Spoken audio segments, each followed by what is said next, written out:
What did you learn about John Elway that you didn't know going in?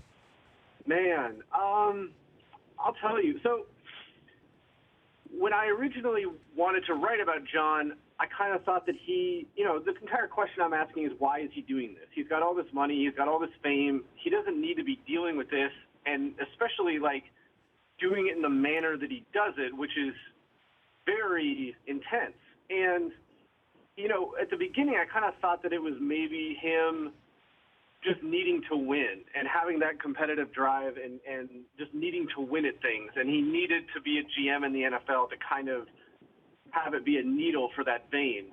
But after spending a while with him, I kind of realized that he's actually just like every other GM in the sense that he needs the game more than the game needs him. And, there's a quiet desperation to the way that a lot of these guys work, where it's just long hours staring at practice video and it's not very glamorous at all. And that's him. And I think that's the thing that surprised me the most. Huh.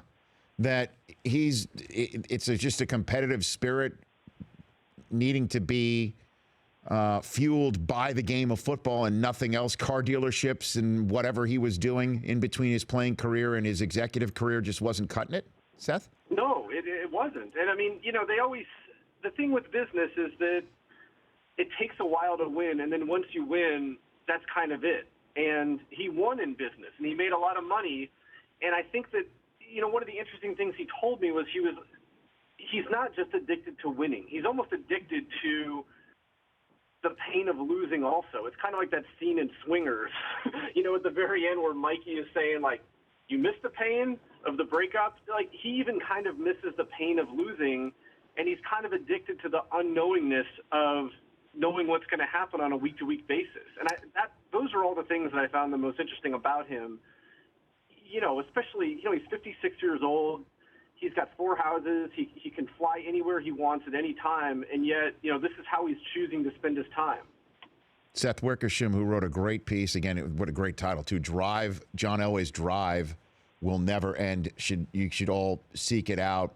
And just the fact that he was so revealing, talking about how he wants a shovel to be placed in his grave with him, so he could dig his way out. Mm-hmm. Seth, where do you think that comes from?